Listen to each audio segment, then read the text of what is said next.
In AD 284, an army returns from the east, marching through Asia Minor. At its center is Emperor Numerian, carried in a closed litter and kept out of sight. Officially, he is ill. In fact, he has been dead for days. When the truth comes out, the chain of command breaks instantly. An army cannot march without an emperor. One man steps forward, Diocletian. Tradition says that to cement his power, he kills the man accused of the murder right in front of the troops. These are the years after Aurelian's death, the moment it becomes clear that Rome can no longer depend on one man. Now the question is different. How can Diocletian reorganize the empire so it survives?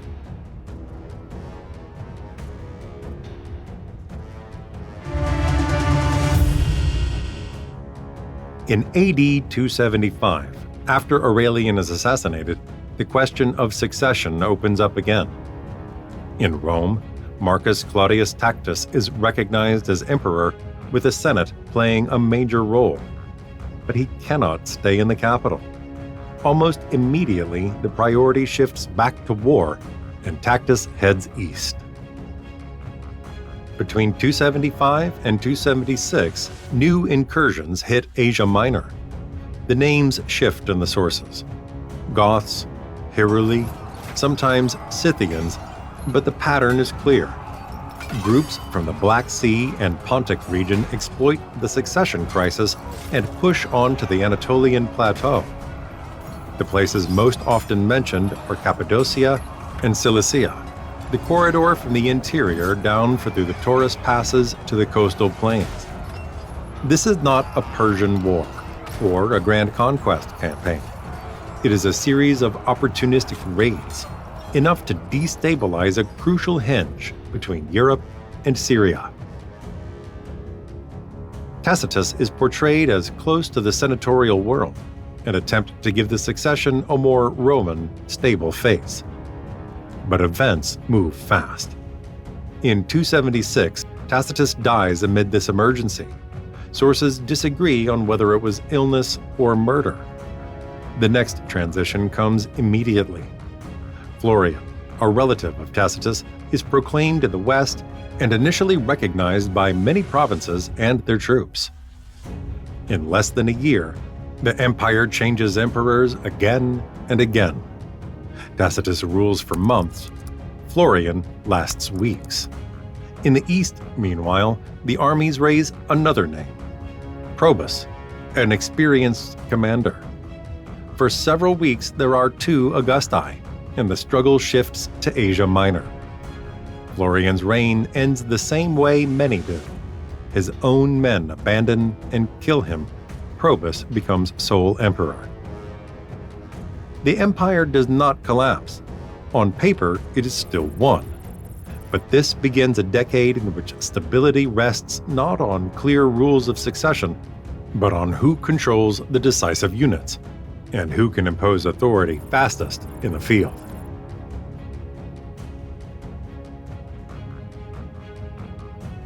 Did you know that most people who watch our documentaries aren't subscribed yet?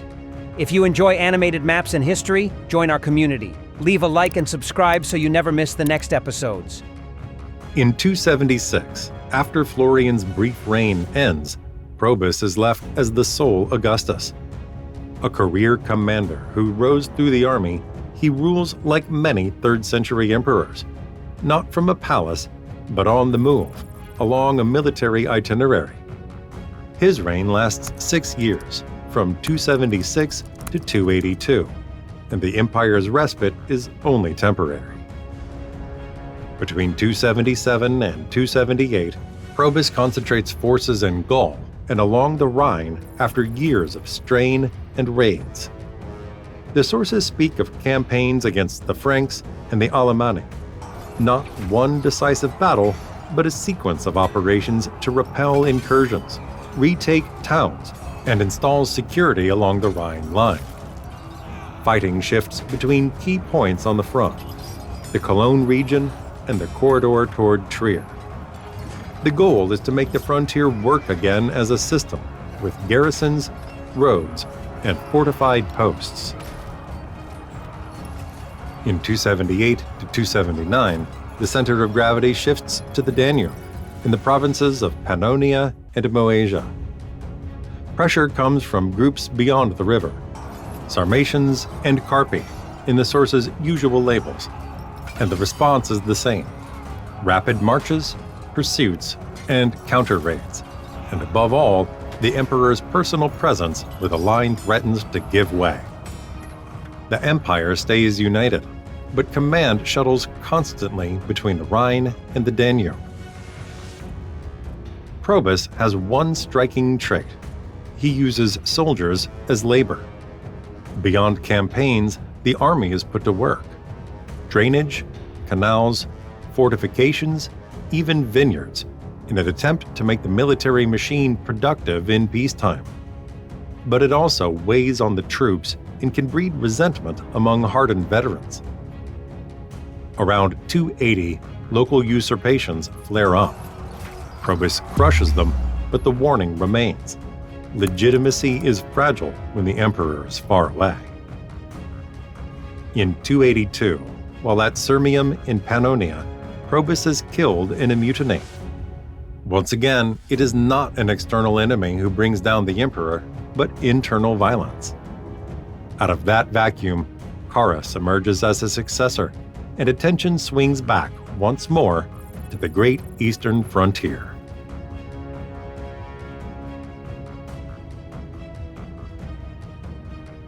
In 282, after Probus is killed, power passes to Carus. It marks a shift. For years, the empire's energy had been absorbed by the Rhine and Danube. Now attention turns east again, in force, to a frontier that works as a system of cities, rivers, and corridors leading into Mesopotamia. In 283, Carus launches a campaign against the Sasanians under Bahram II. He advances along the Euphrates-Tigris corridor into the heart of Mesopotamia. The Roman army reaches and occupies areas near Seleucia and Ctesiphon, the great Persian imperial capital on the Tigris. The broad outline of the expedition is clear, but the details and the true scale of its success remain poorly documented. In 283, the Mesopotamian campaign, probably near Ctesiphon itself, the emperor dies abruptly. The cause is unclear. Some accounts speak of illness, others claim a lightning bolt struck the imperial camp. With Carus gone, command passes to his sons, who already held titles and a share of power. Carinus governs the west from Italy, while Numerian stays in the east with the army and begins the long march through Asia Minor. During that return march in 284, the crisis takes on an almost unreal, eerie tone. Sources say Numerian travels in a closed litter, keeping hidden from his men, officially because of eye trouble. Then the soldiers sense something is wrong. Tradition says the truth is discovered only when the stench becomes impossible to ignore. Numerian has been dead for days, and the column keeps moving, without knowing or daring to admit that it has lost its emperor. It is a macabre episode, but it reveals the deeper problem. If an emperor can vanish on the march, succession is not governed by rules. It is governed by emergency.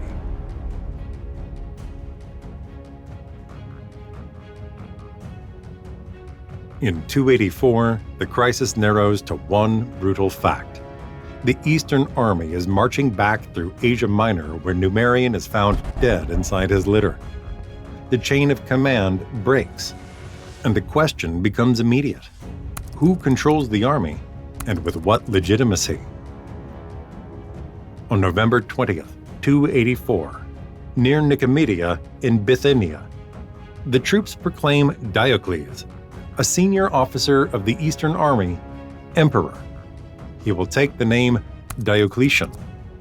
The proclamation is immediately shadowed by suspicion. The main accused is Aper, the Praetorian prefect blamed for Numerian's death. This is where a famous but uncertain episode appears. Diocletian is said to have killed Aper in front of the assembled soldiers. We do not know if it happened exactly that way, but the political message is clear. The new authority responds to an internal crisis and claims legitimacy through a deliberate public act. To become sole Augustus, Diocletian and Carneus must converge on the Balkans. Legitimacy will be decided there, in battle.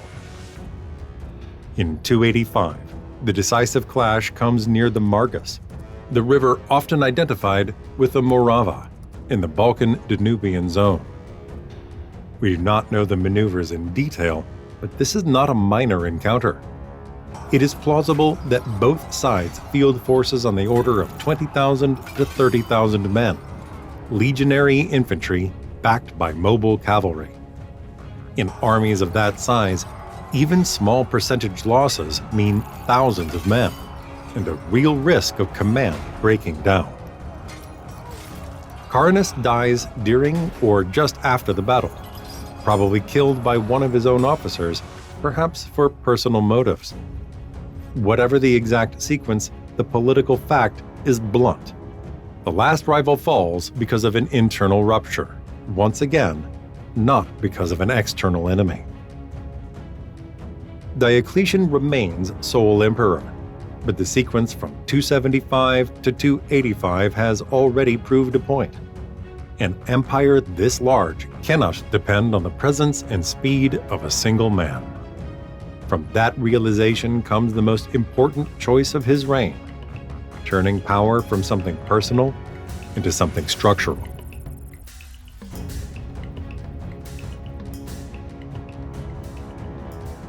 After the victory of 285, Diocletian sees that an empire stretching from the Rhine to the Euphrates cannot be held by one man anymore.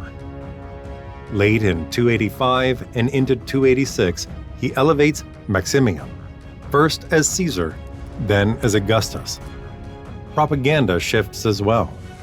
Diocletian links himself to Jupiter, Maximian to Hercules. Power is presented as something higher than the man who happens to hold it. This is a political decision even more than a military one. Two centers of command, east and west, so you can react without waiting weeks for an emperor to march across the map.